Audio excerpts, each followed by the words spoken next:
بسم اللہ الرحمن الرحیم۔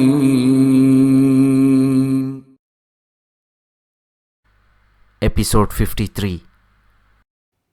کتاب کا نام سیرت حضرت عمر فاروق رضی اللہ تعالیٰ عنہ، خلیفہ ثانی، عادل حکمران، فاتح روم و فارس، شہید محراب، امیر المؤمنین سیدنا حضرت عمر بن خطاب رضی اللہ تعالیٰ عنہ کی مکمل سیرت کے تابناک نقوش۔ مصنف ڈاکٹر علی محمد الصلابی۔ فلسطین کے معاہدے کی عبارت۔ بسم اللہ الرحمن الرحیم۔ یہ وہ امان نامہ ہے جو اللہ تعالیٰ کے بندے امیر المؤمنین حضرت عمر رضی اللہ تعالیٰ عنہ نے اہل ایلیہ کو دیا ہے۔ اس کی روح سے اہل ایلیہ کو ان کی جان و مال، گرجوں اور صلیب کے علاوہ بیمار اور صحت مند بلا امتیاز سبھی عیسائیوں کو امان دی گئی ہے۔ ان کی گرجاؤں میں نہ رہائش اختیار کی جائے گی، نہ انہیں گرایا جائے گا، نہ ان کی حرمت پامال کی جائے گی، نہ وہاں سے کوئی چیز لی جائے گی، نہ صلیبیوں اور دیگر اموال سے کوئی تعرض کیا جائے گا، نہ اہل ایلیہ کو ان کا دین چھوڑنے پر مجبور کیا جائے گا، اور نہ کسی کو کوئی غضن پہنچایا جائے گا۔ ایلیہ میں ان کے ساتھ کوئی یہودی رہنے کا مجاز نہ ہوگا۔ اہل ایلیہ دیگر شامی علاقوں کی طرح جزیہ ادا کریں گے۔ ان پر لازم ہوگا کہ وہ رومیوں اور چوروں کو علاقہ ایلیہ سے نکال دیں۔ جو وہاں سے جائے گا اس کی جان و مال محفوظ ہوگا، یہاں تک کہ وہ اپنے محفوظ ٹھکانے پر پہنچ جائے، اور جو ایلیہ میں ہی رہنا چاہے وہ امن سے ہوگا اور دیگر باشندگان ایلیہ کی طرح جزیہ ادا کرے گا۔ اہل ایلیہ میں سے جو اپنی جان و مال کے ساتھ رومیوں کے ساتھ جانا چاہے اور اپنے گرجے اور صلیبیں چھوڑ جائے، اس کی جان گرجا گھروں اور صلیبیوں سے کوئی تعرض نہ کیا جائے گا، یہاں تک کہ وہ اپنی محفوظ پناہ گاہ میں پہنچ جائے۔ اسی طرح دیگر جنگوں میں رومیوں کے ساتھ شریک افراد کو بھی جو اس وقت یہاں موجود ہیں امان دی جاتی ہے۔ اگر ان میں سے کوئی ایلیہ میں ٹھہرنا چاہے تو ٹھہر سکتا ہے، اسے باشندگان ایلیہ کی طرح جزیہ ادا کرنا پڑے گا، اور جو ایلیہ سے جانا چاہے تو اسے اجازت ہوگی، چاہے رومیوں کے ساتھ چلا جائے یا اپنے گھر روانہ ہو جائے، اسے کٹائی کے موسم تک کوئی وصولی نہ کی جائے گی۔ گواہ خالد بن ولید، عبد الرحمن بن عوف، عمرو بن عاص، معاویہ بن ابی سفیان۔ قدس کی فتح سے ماخوذ اہم فوائد و اسباق۔ واصلہ بن اسقع رضی اللہ تعالیٰ عنہ کا فداکارانہ کردار۔ حضرت واصلہ رضی اللہ تعالیٰ عنہ خود بیان فرماتے ہیں، میں دمشق کے جابیہ نامی ایک دروازے کے پاس تھا۔ میں نے دروازہ کھلنے کی آہٹ سنی، پھر اچانک میں نے وہاں دشمن کا بہت بڑا دستہ نمودار ہوتے دیکھا۔ میں نے کچھ توقف سے نعرہ تکبیر بلند کیا اور اس دستے پر حملہ کر دیا۔ وہ لوگ سمجھے کہ شاید انہیں گھیر لیا گیا ہے اور مسلمانوں نے ان پر حملہ کر دیا ہے۔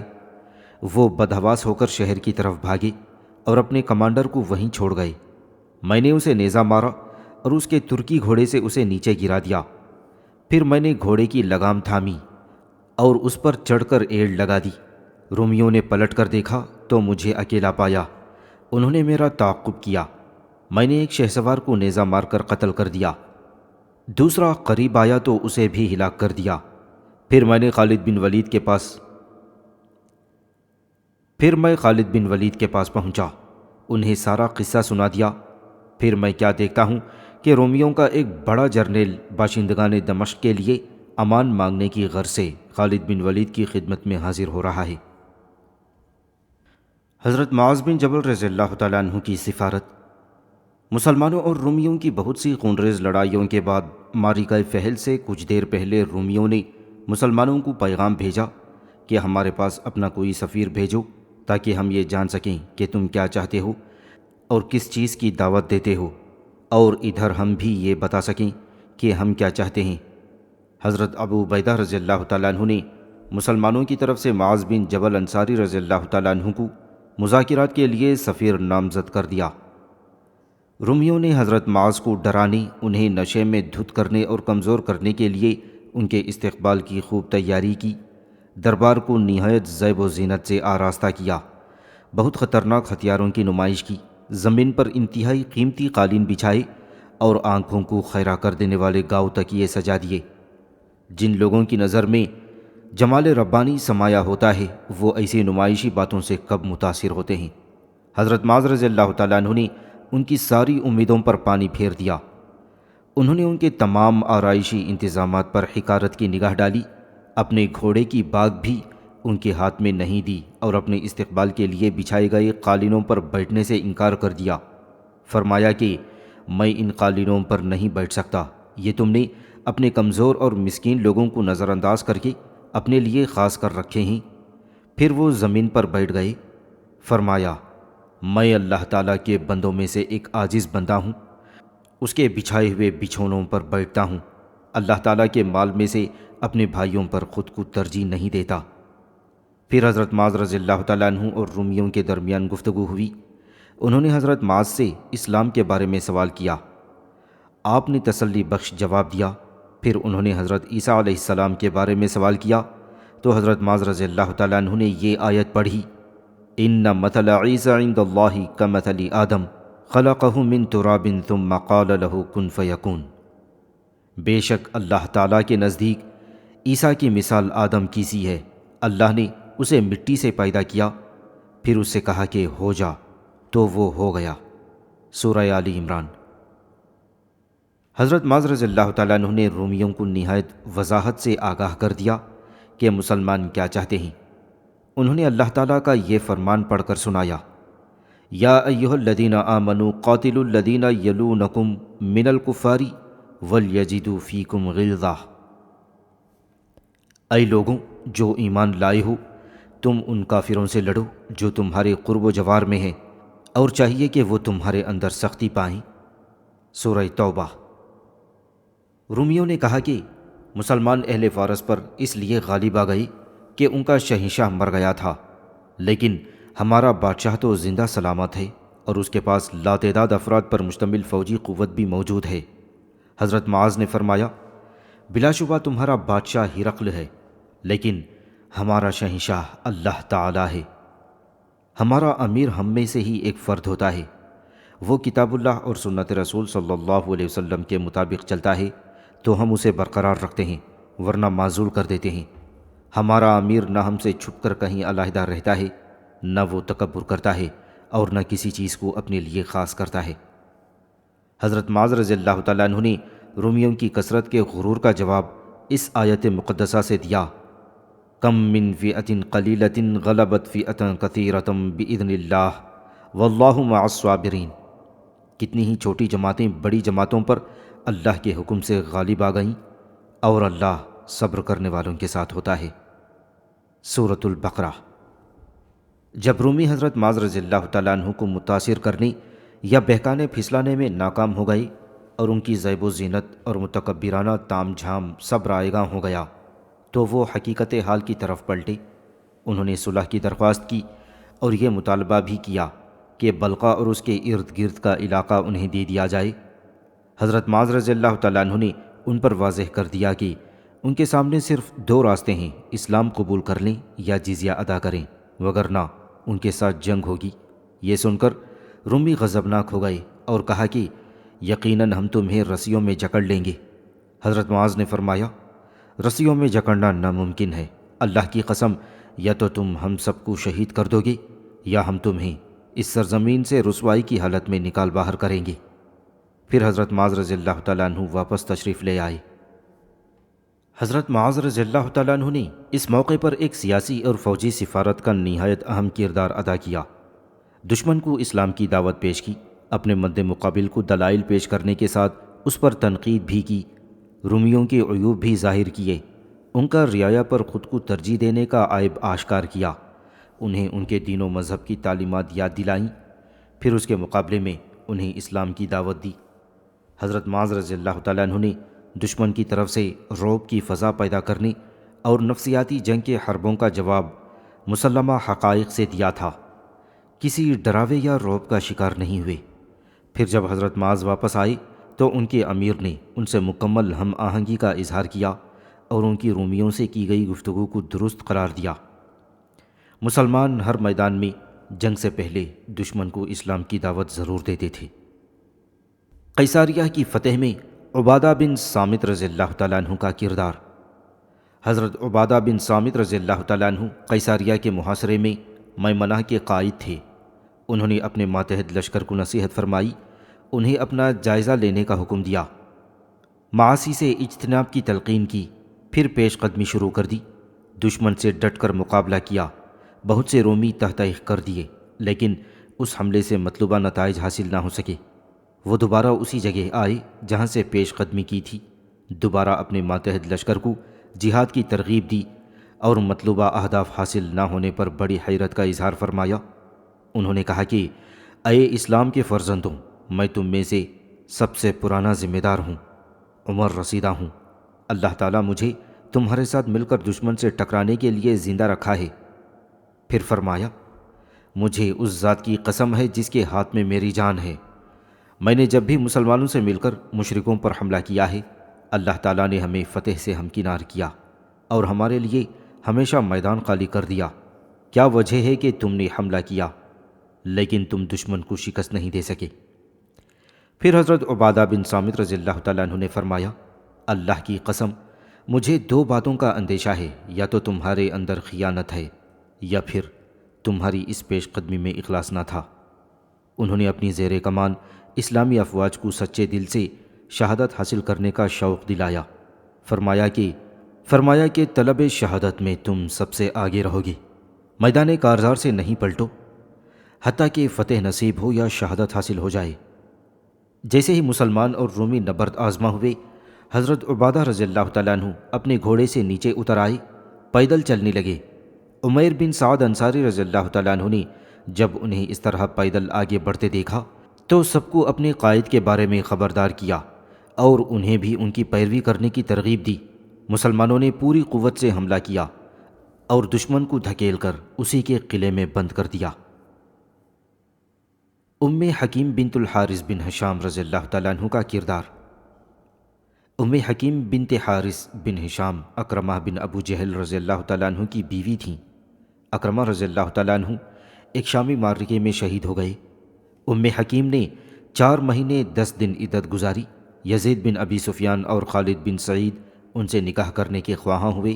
انہوں نے خالد بن سعید کا پیغام قبول کر لیا اور ان سے شادی کر لی۔ مسلمان جب مرج السفر میں صف آرا ہوئے تو خالد نے حکیم کی رخصتی کا پروگرام بنایا۔ خالد نے اجنادین فہل اور مرج السفر کے معرکوں میں شرکت کی۔ حکیم نے کہا، بہتر تھا کہ آپ اس معرکے کے خاتمے کا انتظار کریں۔ خالد بن سعید نے کہا، میرا دل کہہ رہا ہے کہ میں اس معرکے میں شہادت سے ضرور سرفراز ہو جاؤں گا۔ چنانچہ حکیم نے رضامندی ظاہر کر دی۔ خالد بن سعید حکیم کو بیاہ کر مرج السفر کے قریب پل کے پاس اپنے خیمے میں لے آئے اور شب زفاف بسر کی۔ اسی وجہ سے اس پل کا نام حکیم کے نام سے منسوب ہوا۔ خالد نے سب مجاہد بھائیوں کو ولیمے کی دعوت دی۔ ابھی ولیمے سے فارغ نہ ہوئے تھے کہ رومیوں کے خلاف صف آرا ہو گئے۔ حضرت خالد بن سعید رضی اللہ تعالیٰ عنہ نے آگے بڑھ کر دشمن پر حملے کر دیے اور بالآخر شہادت پائی۔ حکیم نے اس دن اپنے بدن پر اچھی طرح کس کر لباس سمیٹا اور میدان میں نکل آئیں۔ ابھی تک شادی کا خوشبودار رنگ ان کے لباس پر موجود تھا۔ اس دن مسلمانوں اور رومیوں کے درمیان بڑی خون ریز جنگ ہوئی۔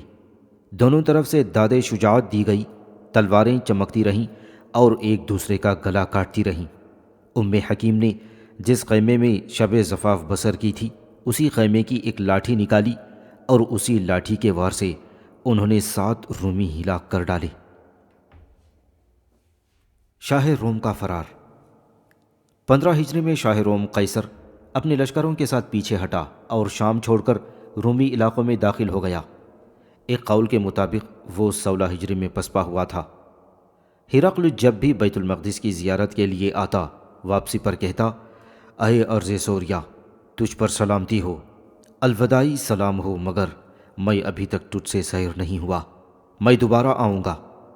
جب وہ شام سے پسپا ہو کر روحا پہنچا تو اہل روحا سے اپنے ساتھ روم چلنے کو کہا۔ انہوں نے کہا کہ ہمارا یہاں رکنا آپ کے لیے زیادہ مفید ہوگا۔ ہرقل نے انہیں وہیں چھوڑا اور شمشاد پہنچا۔ وہاں ایک بلند ٹیلے پر کھڑا ہو گیا، بیت المقدس کی جانب متوجہ ہوا اور کہا کہ علیک السلام یا سوریہ، سلام لجتماع بعدہ، اے سوریا تجھ پر سلامتی ہو، آج کے بعد اب تجھ سے ملاقات نہ ہوگی۔ پھر ہرقل قسطنطنیہ پہنچا، وہاں ٹھہر کر اپنی سلطنت کو اثر نو منظم کرنے لگا۔ ہرقل کے ساتھ ایک مسلمان قیدی تھا۔ ہرقل نے قیدی سے کہا، مجھے اپنے قوم کے بارے میں تفصیل سے آگاہ کرو۔ قیدی نے کہا، میں تجھے ان کے بارے میں ایسی تفصیل بتاؤں گا جیسے تو خود انہیں اپنی آنکھوں سے دیکھ رہا ہے۔ یہ لوگ دن کے وقت گھوڑوں پر سوار ہوتے ہیں، رات کو عبادت گزار ہوتے ہیں، بلا قیمت کسی کا حق نہیں کھاتے، وہ گھروں میں سلام کر کے داخل ہوتے ہیں، جو ان سے جنگ کرے ان کے خلاف ڈٹ جاتے ہیں، اتنے جذبے سے لڑتے ہیں کہ فتح ان کے قدم چومتی ہے۔ ہرقل نے یہ تفصیل سن کر کہا، اگر تو سچ کہتا ہے تو یہ لوگ عنقریب میرے اس علاقے کو بھی فتح کر لیں گے۔ اللہ نے تمہیں اسلام کی بدولت عزت عطا فرمائی۔ حضرت عمر رضی اللہ تعالیٰ عنہ شام کی طرف روانہ ہوئے۔ گدھے پر سوار تھے، ان کی دونوں ٹانگیں ایک طرف تھیں۔ ابو عبیدہ رضی اللہ تعالیٰ عنہ نے عرض کیا، اے امیر المؤمنین، اب وقت آ گیا ہے کہ بڑے بڑے سردار آپ سے ملاقات کے لیے آئیں گے۔ آپ نے فرمایا، اعزکم اللہ بالاسلام فمہما تطلب العزہ بغیرہ یذلکم اللہ۔ بلا شبہ اللہ تعالیٰ نے تمہیں اسلام کے باعث عزت سے نوازا ہے۔ اگر تم نے اسلام کے علاوہ کہیں اور عزت تلاش کی تو اللہ تعالیٰ تمہیں رسوا کر دے گا۔ سیدنا عمر رضی اللہ تعالیٰ عنہ کا جابیہ میں خطبہ۔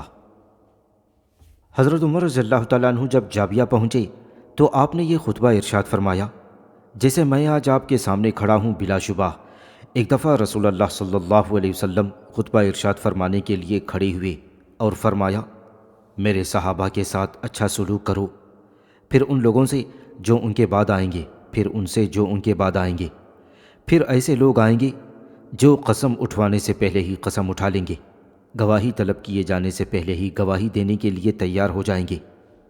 تم میں سے جو آدمی جنت کا عمدہ حصہ چاہتا ہے اسے چاہیے کہ مسلمانوں کی جماعت سے وابستہ رہے۔ بلا شبہ شیطان اکیلے آدمی کے ساتھ ہوتا ہے، وہ دو آدمیوں سے دور رہتا ہے۔ کوئی مرد اجنبی عورت کے ساتھ اکیلا ہوتا ہے تو لازماً تیسرا وہاں شیطان ہوتا ہے۔ تم میں سے جس آدمی کو اس کی نیکی خوش کر دے اور اس کی برائی غمگین کر دے وہ مؤمن ہے۔ اے ابو عبیدہ، دنیا نے تیرے سوا ہم سب کو بدل ڈالا۔ حضرت عمر بن خطاب رضی اللہ تعالیٰ عنہ شام تشریف لائے تو ابو عبیدہ رضی اللہ تعالیٰ عنہ سے فرمایا، ہمیں اپنے گھر لے چلو۔ ابو عبیدہ نے عرض کیا، آپ میرے گھر کیا کریں گے؟ آپ صرف مجھ پر اپنی آنکھوں سے آنسو بہانا چاہتے ہیں۔ حضرت عمر ابو عبیدہ کے گھر میں داخل ہوئے تو وہاں کچھ نہ تھا۔ حضرت عمر نے ابو عبیدہ سے پوچھا، تمہارا سامان کہاں ہے؟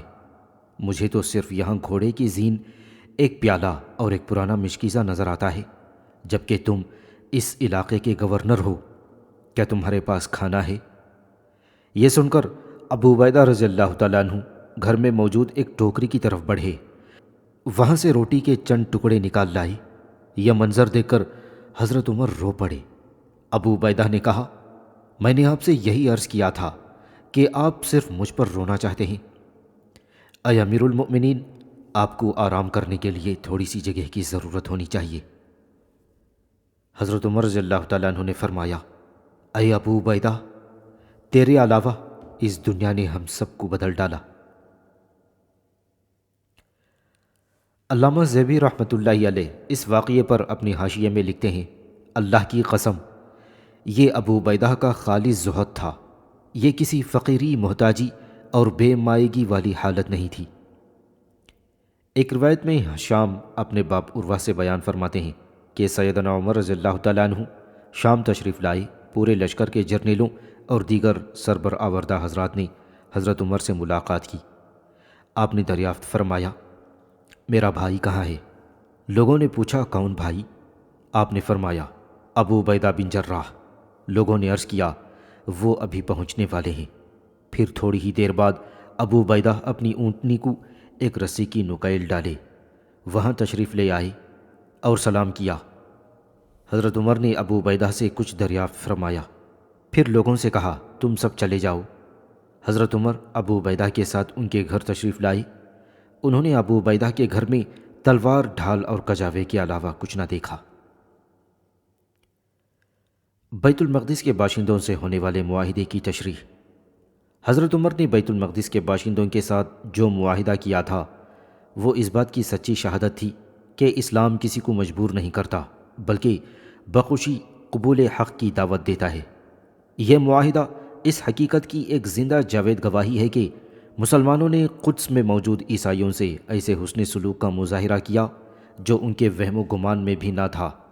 سیدنا عمر فاتح تھے، وہ جو شرائط چاہتے ان پر عائد کر دیتے اور انہیں منوا بھی لیتے، مگر انہوں نے ایسا نہیں کیا کیونکہ وہ اسلام کی نمائندگی کر رہے تھے۔ اسلام کسی پر جبر نہیں کرتا، وہ تو رضا اور رغبت سے مکمل فرما برداری کے جذبات کے ساتھ قبول حق کا داعی ہے۔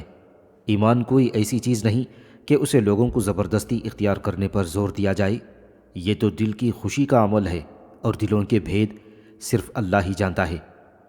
بظاہر ایک انسان خود کو ایماندار ظاہر کرتا ہے لیکن در حقیقت وہ مومن نہیں ہوتا۔ ایسا نقلی مومن اپنے ایمان کے لیے کفار سے زیادہ خطرناک ہوتا ہے۔ یہی وجہ تھی کہ مسلمانوں نے مفتوحہ علاقوں کے لوگوں کو اسلام اختیار کرنے کے سلسلے میں مکمل آزادی دی اور ہر قابل قدر انسان کو دعوت دی کہ وہ مسلمانوں کی حفاظت میں آ کر مطمئن ہو جائیں، جزیہ ادا کریں۔ اس جزیے کے عوض ان کی پوری حفاظت کی جائے گی۔ اس طرح وہ بڑی پرسکون، خوشگوار، اچھے طریقے اور بہتر پڑوس والی زندگی بسر کریں گے۔ غیر مسلموں کا مسلمانوں کی حفاظت میں آ جانا بھی حکمت عملی سے خالی نہ تھا۔ مسلمانوں کی سرپرستی ان کے لیے بہت بڑی نعمت تھی۔ اس طرح یہ غیر مسلم قریب سے اسلام کا مشاہدہ کر سکتے تھے، اس کی خوبصورتی، فراخ دلی، انصاف اور مساوات کو دیکھ سکتے تھے۔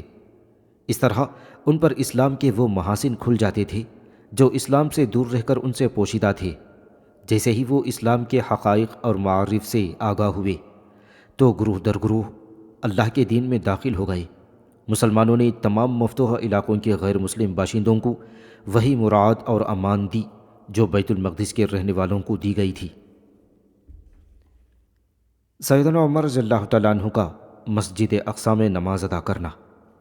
ابو سلمہ اپنی سند سے روایت کرتے ہیں کہ عبید بن آدم نے فرمایا، میں نے عمر بن خطاب رضی اللہ تعالیٰ عنہ کی زبان سے سنا، وہ کعب احبار سے فرما رہے تھے کہ بتاؤ میں کس جگہ نماز پڑھوں؟ کعب نے عرض کیا، اگر آپ مجھ سے مشورہ لینا چاہتے ہیں تو سقرا کے پیچھے نماز ادا کیجیے، اس طرح کہ سارا بیت المقدس آپ کے سامنے ہوگا۔ حضرت عمر نے فرمایا، تم نے تو یہودیت سے مشابہت والی بات کہہ دی، میں تو وہاں نماز پڑھوں گا جہاں اللہ کے رسول صلی اللہ علیہ وسلم نے نماز پڑھی۔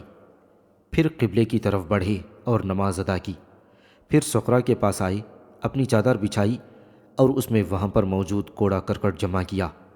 لوگوں نے بھی حضرت عمر کی اتباع میں ایسا ہی کیا۔ امام ابن تیمیہ رحمہ اللہ فرماتے ہیں، مسجد اقصی ساری مسجد کا نام ہے۔ بعض لوگ مسجد اقصی صرف اس حصے کو سمجھتے ہیں جسے عمر بن خطاب رضی اللہ تعالیٰ عنہ نے نماز ادا کرنے کے لیے منتخب کیا تھا۔ یہ بھی واضح رہے کہ حضرت عمر کے تعمیر کردہ حصے میں نماز پڑھنا افضل ہے۔ عمر بن خطاب نے جب بیت المقدس فتح فرمایا تو سقرا میں ڈھیر سارا کوڑا کرکٹ پڑا ہوا تھا، کیونکہ عیسائی سقرا کی اہانت کرتے ہوئے وہاں کوڑا کرکٹ پھینکتے تھے، جبکہ یہودی اسے اپنا قبلہ تصور کرتے تھے۔ حضرت عمر نے اس کوڑے کو صاف کرنے کا حکم دیا۔ امام ابن تیمیہ نے بھی کعب والی بات بیان کی کہ حضرت عمر نے ان سے پوچھا کہ ہم مسلمان کس جگہ نماز پڑھیں، تو انہوں نے سقرا کے پیچھے پڑھنے کا مشورہ دیا، تو حضرت عمر نے فرمایا، میں سقرا سے آگے نماز پڑھوں گا، ہمارے لیے مسجد کے اگلے حصے باعث فضیلت ہیں۔ حضرت عمر بن خطاب رضی اللہ تعالیٰ عنہ کے بے مثل کیریکٹر کا یہ بڑا عظیم الشان پہلو تھا۔ انہوں نے عملی طور پر ثابت کر دیا کہ وہ تمام آسمانی ادیان کا احترام کرتے ہیں اور ان کے نزدیک بلا استثناء تمام مقدس اشیاء محترم ہیں۔ انہوں نے سقرا کو خود اپنے ہاتھوں سے صاف کیا، کوڑا کرکٹ اپنی چادر میں ڈالا اور اسے گرد و غبار سے پاک کر دیا۔ سقرا یہودیوں کا قبلہ تھا۔ یہ دراصل وہ پتھر ہے جس پر یہودیوں کے اعتقاد کے مطابق حضرت یعقوب علیہ السلام نے اللہ تعالیٰ سے کلام کیا تھا۔ حضرت عمر نے عیسائیوں سے بھی انتہائی فیاضی اور مہربانی کا سلوک کیا، انہیں پوری آزادی فکر عطا فرمائی، ان کی صلیبوں اور گرجا گھروں کو تحفظ دیا اور امن سے نوازا۔ یہودیوں نے مسلمانوں کے ساتھ بڑا برا سلوک کیا تھا، لیکن حضرت عمر رضی اللہ تعالیٰ عنہ نے ان سے کوئی بدلہ نہیں لیا۔ ان کا کردار انتہائی عظیم تھا، انہوں نے سخرا کا احترام ملحوظ رکھا۔ رومیوں کی حمص پر قبضہ کرنے کی کوشش۔ حضرت ابو عبیدہ رضی اللہ تعالیٰ عنہ کے جاسوس رومیوں کی نقل و حمل پر کڑی نظر رکھتے تھے۔ انہوں نے رومیوں کو جمع کرنے اور ہرقل کی طرف سے رومیوں کو جنگ کی ترغیب دینے کے مکمل تفصیلات معلوم کی اور ابو عبیدہ کی خدمت میں پہنچ کر ان کے گوشے گزار کر دیں۔ ابو عبیدہ رضی اللہ تعالیٰ عنہ نے اپنے لشکر سے کوئی بات نہیں چھپائی اور انہوں نے مسلمانوں کے ذمہ دار سرکردہ افراد کو جمع کیا اور ان سے اس سلسلے میں مشورہ کیا۔ حضرت معاذ کی رائے یہ تھی کہ پسپائی کا راستہ ہرگز اختیار نہ کیا جائے۔ انہوں نے فرمایا، اس طرح رومیوں کو تم سے نقصان نہ ہوگا بلکہ تم خود اپنا نقصان کر بیٹھو گے۔ جو زمین اللہ نے تمہارے لیے مسخر کر دی تم خود اسے چھوڑ دو گے تو یہ کیسی عجیب بات ہوگی، کیونکہ وہاں کفر کے سرغنے اور بہت سے رومی لشکر تحت ہوئے۔ خبردار، اللہ کی قسم، اگر تم اس زمین سے ایک دفعہ نکل گئے تو اسے دوبارہ حاصل کرنا بڑی مشکل اور مشقت کی بات ہوگی۔ ابو عبیدہ رضی اللہ تعالیٰ عنہ نے فرمایا، اللہ کی قسم، معاذ نے سچ اور بالکل ٹھیک بات کہی ہے۔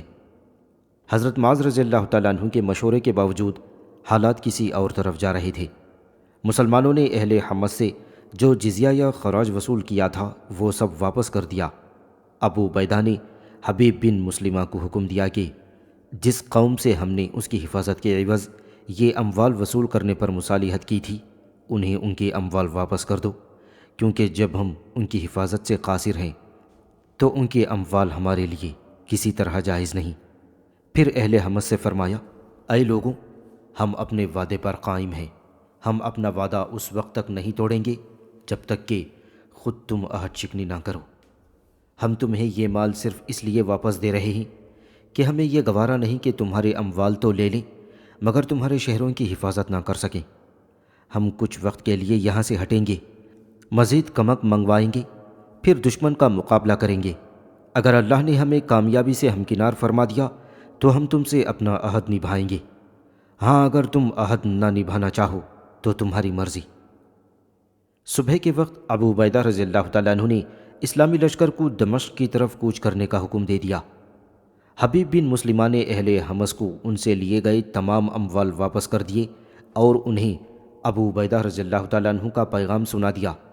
اہل حمص بڑی حسرت سے کہنے لگے، اللہ تم لوگوں کو کامیابی کے ساتھ واپس لے آئے اور ان رومیوں پر لعنت فرمائے جو ہمارے مالک بنے بیٹھے ہیں۔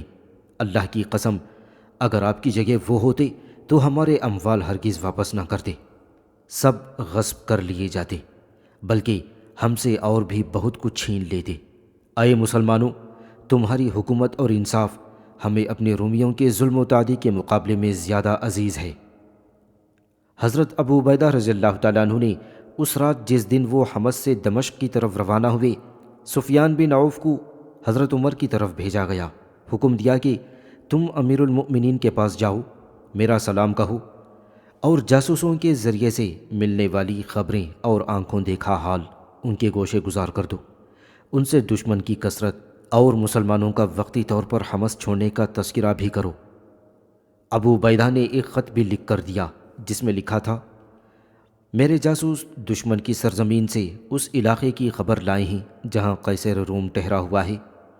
انہوں نے ہمیں آگاہ کیا ہے کہ انہوں نے اتنے بڑے لشکر جمع کیے ہیں کہ اتنے بڑے لشکر کسی کے مد مقابل کبھی جمع نہیں کیے گئے۔ وہ ہماری طرف پیش قدمی کر رہے ہیں۔ میں نے مسلمانوں کو جمع کیا ہے، انہیں حالات سے آگاہ کیا، ان سے مشورہ لیا، سب نے اس امر پر اتفاق کیا ہے کہ ہمیں فی الحال یہ جگہ چھوڑ دینی چاہیے اور امیر المؤمنین کے حکم کا انتظار کرنا چاہیے۔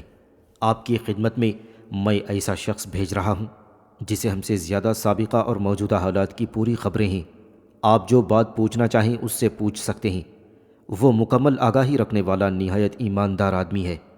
ہم اللہ غالب علم والے سے مدد طلب کرتے ہیں، وہی ہے جو ہمارے لیے کافی اور بہت اچھا کارساز ہے۔ سیدنا عمر رضی اللہ تعالیٰ عنہ کی جنگی منصوبہ بندی۔ حضرت عمر رضی اللہ تعالیٰ عنہ کے پاس حضرت ابو عبیدہ رضی اللہ تعالیٰ عنہ کے بارے میں خبر پہنچی تو انہوں نے فوراً حضرت سعد بن ابی وقاص کو لکھا کہ قعقاع بن عمرو کی سرکردگی میں فوراً ایک لشکر تیار کرو اور میرا یہ پیغام ملتے ہی اسے حمص روانہ کر دو۔ وہاں ابو عبیدہ کو دشمن نے گھیر لیا ہے۔ حضرت عمر ہر شہر میں اچانک پیش آنے والی جنگ کے لیے ہر وقت ہنگامی لشکر تیار رکھتے تھے۔ کوفہ میں اس وقت 4000 مجاہد موجود تھے۔ حضرت سعد نے ایک لشکر کو مستعد کیا اور اسے شام روانہ کر دیا۔ حضرت عمر نے مزید لکھا کہ اے سعد، تم سہیل بن عدی کی زیر کمان ایک لشکر تیار کرو اور اسے الجزیرہ روانہ کرو۔ سہیل الجزیرہ میں رقہ شہر کی طرف پیش قدمی کرے۔ اہل الجزیرہ ہی وہ لوگ ہیں جنہوں نے رومیوں کو اہل حمص سے حملہ آور ہونے کی ترغیب دی ہے اور اہل قرقیسیہ میں پیش رہے ہیں۔ اسی طرح عبداللہ بن عتبان کو نصیبین روانہ کرو۔ اہل قرقیسیہ ان کے لیے وہاں پیش ہیں۔ پھر الجزیرہ کی طرف پیش قدمی کرنے والے دونوں کمانڈر حیران اور روحا کو دشمن سے پاک کریں۔ ولید بن عتبہ کو الجزیرہ کے عرب قبائل ربیہ اور تنوخ کی سرکوبی کے لیے روانہ کرو اور ان کے ساتھ ایاز کو بھی روانہ کر دو۔ اگر جنگ کی نوبت آئی تو ایاز بن غنم سپہ سالار ہوں گے۔ حضرت عمر کے اس تفصیلی حکم کے مطابق حضرت قعقاع بن عمرو سیدنا عمر رضی اللہ تعالیٰ عنہ کا پیغام ملتے ہی 4000 کا لشکر لیے حمص روانہ ہو گئے، جبکہ ایاز بن غنم الجزیرہ کی طرف بھیجے جانے والے دیگر عمرہ اپنے مقرر کردہ اہداف کی طرف لپکے۔ حضرت عمر حضرت ابو عبیدہ کی مدد کے لیے بنفس نفیس مدینہ سے روانہ ہوئے اور مقام جابیہ میں قیام فرما لیا۔ رومیوں کے ساتھ الجزیرہ سے آ کر شریک ہونے والے لوگوں کو عراق سے اسلامی لشکروں کی روانگی کا علم ہوا تو وہ یہ نہ جان سکے کہ ان لشکروں کا ہدف حمص ہے یا الجزیرہ، لہٰذا وہ رومیوں کو حمص میں اکیلا چھوڑ کر فوراً اپنے اپنے شہروں کی طرف پہنچ گئے۔ حضرت ابو عبیدہ نے جب دیکھا کہ رومیوں کے حمایتی انہیں چھوڑ کر بھاگ گئے ہیں تو انہوں نے فوراً خالد بن ولید سے پیش قدمی کا مشورہ کیا۔ حضرت خالد بن ولید رضی اللہ تعالیٰ عنہ نے تائید کی، لہٰذا مسلمان رومیوں کے مقابلے کے لیے آگے بڑھے۔ جنگ ہوئی اور اللہ تعالیٰ نے مسلمانوں کو فتح عطا فرمائی۔ حضرت قعقاع بن عمرو معرکے سے 3 دن بعد حمص پہنچے۔ حضرت عمر بدستور جابیہ میں مقیم تھے۔ حضرت ابو عبیدہ نے فتح کی خوشخبری ارسال فرمائی اور بتایا کہ کوفی لشکر 3 دن کے بعد پہنچا ہے، اس کے بارے میں کیا حکم ہے؟ حضرت عمر نے لکھا کہ اس لشکر کو مال غنیمت میں شریک کرو، یہ تمہاری مدد کے لیے نکلے تھے اور انہی کی وجہ سے دشمن منتشر ہو گیا ہے۔ حضرت عمر نے مزید ارشاد فرمایا، اللہ تعالیٰ اہل کوفہ کو جزا دے، وہ خود اپنی ملکیت کی بھی حفاظت کرتے ہیں اور دیگر مسلمان بھائیوں کی بھی مدد کرتے ہیں۔ جب حضرت عمر رضی اللہ تعالیٰ عنہ کی اس عظیم الشان اور انوکھی جنگی منصوبہ بندی پر غور کرتے ہیں جس کے ذریعے سے انہوں نے دشمن کو زبردست الجھن میں ڈال دیا، تو ہمیں حضرت عمر کی غیر معمولی جنگی مہارت کا اندازہ ہوتا ہے۔ انہوں نے فوراً ایک لشکر جرار کوفہ سے حمص روانہ کروایا تاکہ ابو عبیدہ کو دشمن سے محفوظ رکھا جا سکے، اور خود مدینہ طیبہ سے ایک لشکر کو ساتھ لے کر چل پڑے۔ یہ سب عمومی اقدامات تھے۔ خصوصی اقدام وہ تھا جس کے تحت انہوں نے لشکر روم میں شامل سپاہیوں کے شہروں کی طرف لشکر ارسال کر دیے تاکہ وہ میدان چھوڑ کر اپنے اپنے شہروں کی حفاظت کے لیے واپس چلے جائیں۔ حضرت عمر کا یہ منصوبہ نہایت کامیاب رہا۔ دشمن کے لشکر میں متعلقہ شہروں کے باشندے فوراً لشکر سے نکل بھاگے۔ اس طرح مسلمانوں کے لیے رومیوں پر فتح حاصل کرنا آسان ہو گیا۔ الجزیرہ کی فتح 17 ہجری۔ پہلے بتایا جا چکا ہے کہ رومیوں اور الجزیرہ کے شہریوں نے مل کر حمص پر حملہ کیا تھا اور ابو عبیدہ رضی اللہ تعالیٰ عنہ اور ان کے ساتھ وہاں موجود مسلمانوں کو گھیر لیا گیا تھا۔ اس صورتحال کے پیش نظر حضرت عمر رضی اللہ تعالیٰ عنہ نے حضرت سعد بن ابی وقاص کو حمص میں ابو عبیدہ اور جملہ مسلمانوں کی مدد کرنے کا حکم دیا۔ مزید برآں اور بھی کئی لشکر الجزیرہ کی طرف روانہ کیے۔ حضرت سعد نے ایک لشکر حضرت قعقاع بن عمرو کی زیر قیادت حمص روانہ کیا تھا اور دیگر کئی لشکر بھی الجزیرہ روانہ ہوئے۔ ان سب لشکروں کی مشترکہ کمان ایاز بن غنم کو سونپی گئی اور یہ تمام لشکر تیزی سے الجزیرہ کی طرف چل دیے۔ سہیل بن عدی نے اپنے لشکر کے ساتھ فراس کے راستے میں پیش قدمی کی۔ وہ رقہ پہنچے اور اہل رقہ کا محاصرہ کر لیا۔ اہل رقہ نے خود کو مسلمانوں کی دو مضبوط قوتوں یعنی عراقی اور شامی لشکروں کے درمیان گھرا ہوا پایا تو انہوں نے مسلمانوں سے مصالحت کر لی۔ عبداللہ بن عتبان دجلہ کے راستے نصیبین پہنچے۔ اہل نصیبین نے بھی اہل رقہ کی ہی طرح مصالحت کر لی۔ جب یہ دونوں شہر جنگ کے بغیر ہی مطیع ہو گئے تو ایاز بن غنم رضی اللہ تعالیٰ عنہ نے سہیل اور عبداللہ کو ساتھ ملا کر حیران کی طرف پیش قدمی کی اور راستے میں پڑنے والے سب لوگوں کو مطیع بنا کر حیران پہنچے تو اہل حیران نے جزیہ ادا کرنے کی شرط پر امان طلب کر لی۔ پھر ایاز بن غنم رضی اللہ تعالیٰ عنہ نے سہیل اور عبداللہ کو روحہ کی طرف روانہ کیا۔ وہاں کے باشندے بھی مصالحت پر آمادہ ہو گئے۔ اس طرح الجزیرہ کا وسیع ترین علاقہ بغیر کسی جنگ کے مطیع ہو گیا اور اس کی فتح سب سے زیادہ آسان ثابت ہوئی۔